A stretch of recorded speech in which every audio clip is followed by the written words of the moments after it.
Hello అండి, good morning. Welcome to my channel అత్తమ్మ kitchen. ఈరోజు మనం చేసుకోబోయేది వడపులుసు అండి. నా చిన్నప్పుడు ఎక్కువ తినేవాళ్ళమే, మధ్యకాలంలో చేసుకోవట్లేదు పెద్దగా.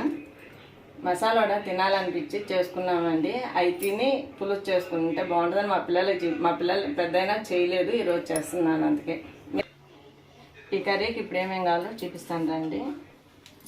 పెద్ద ఉల్లిపాయలు 3 తీసుకున్నానండి, టమోటా 3, 1.5 స్పూన్ కారం, 1/2 స్పూను పసుపు, 1 స్పూన్ ఉప్పు తీసుకున్నా. ఒక 6 వడలేనండి ఇవి. దీనికి ఇది చింతపండు, ఒక పెద్ద ఉల్లిపాయను తీసాను. ఇప్పుడు ఇది మనం కట్ చేసి పొయ్యి మీద పెట్టుకున్నాం. చాలా బాగుంటుందండి ఇది. మనం మసాలా యాడ్ చేసుకున్నప్పుడు ఏం కూర తొయ్యలేదు అనుకుంటే 4 వడలు వేసి కొంచెం 2 టమాటాలు, ఉల్లిపాయలు వేసి కర్రీ చేసుకుంటే ఆ రోజు కూర సరిపోతుంది. టమాటా కట్ చేసుకున్నామండి.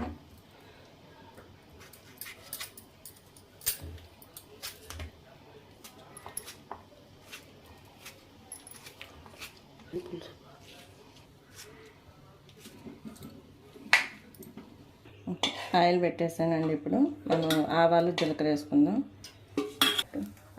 ఆయిల్ కాగిందండి. కొంచెం 1 స్పూన్ ఆవాలు, 1 స్పూన్ జీలకర్ర,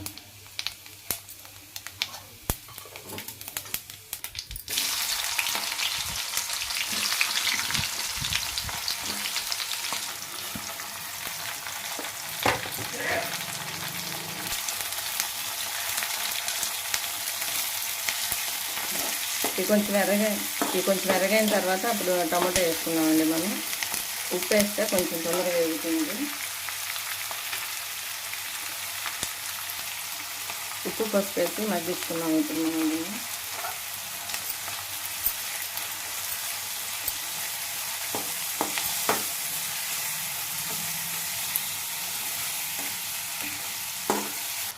ఓకే అండి. ఇప్పుడు వేగినవి. ఇప్పుడు ఉల్లిపాయ, టమాటా వేసి మగ్గిద్దాము. ఇది ఒక 5 నిమిషాలు మగ్గిన తర్వాత అప్పుడు మనం పులుసు వేసుకున్న తర్వాత వడలు సగం పులుసు ఉడికినాక వేయాలండి. దీంట్లో అంటే చిదురైపోతాయి.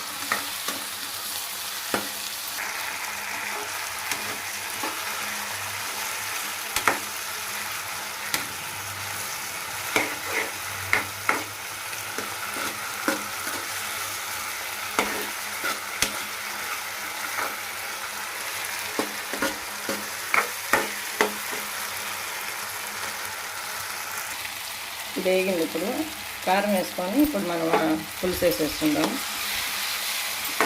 చాలా బాగుంటుందండి వడ పులుసు అయితే.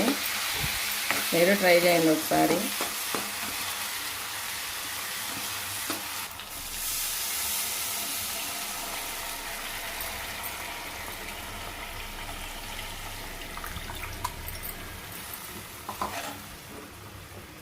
ఎక్కువ పులుసు ఉందని మీరు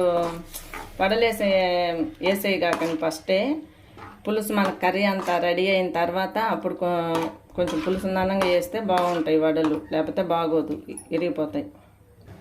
ఓకే అండి. ఇప్పుడు పులుసు వేసుకున్నాం. కరివేపాకు వేసుకుందాం. ఒక రేప ఎప్పుడైనా కరివేపాకు కొంచెం కర్రీ రెడీ అయినాక వేస్తే దాని ఫ్లేవర్ కానీ స్మెల్ కానీ బాగుంటుందండి. కొత్తిమీర కానీ కరివేపాకు కానీ. ఒక 5 నిమిషాల పైన ఇది పులుసు ఉడకాలండి. ఎక్కువ పులుసు ఉందని ఒక్కోసారి పులుసు అంతా ఇనికిందాక గమ్మగుండద్దండి. పులుసు కొంచెం ఉడుకు పట్టినాక అది వేయాలి. ఎందుకంటే వడ పీల్ చేసుకుంటుంది. అప్పుడు మనకు పులుసు ఉండదు, గ్రేవీ రాదు. అందుకని ఇది ఒక 5 నిమిషాలు 10 నిమిషాలు ఉడికినాక వడ వేసుకున్నాక అప్పుడు మళ్ళీ కొంచెంసేపు ఉడికితే వడ లాగేసుకుంటుంది పులుసుని.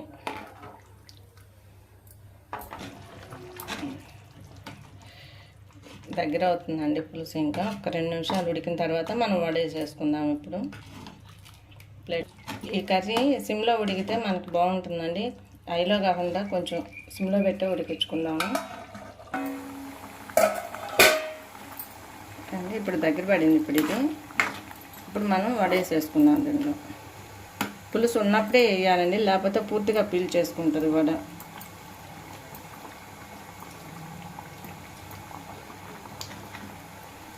వడేసినాక ఎక్కువ ఉడకబడలేదు. ఒక 2-3 నిమిషాలు ఇలా పెట్టి ప్లేట్ పెట్టేద్దాం.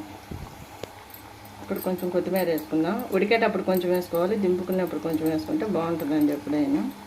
కొత్తిమీర ఎంత తిన్నా మంచిదేనండి. కొంతమంది తీసుకోరు ఎక్కువ. మనం కర్రీకి కానీ మజ్జిగకి కానీ దేనికైనా గ్యాస్ ట్రబుల్ ఉన్న వాళ్ళకి ఇది ఎక్కువ వాడితే మంచిది.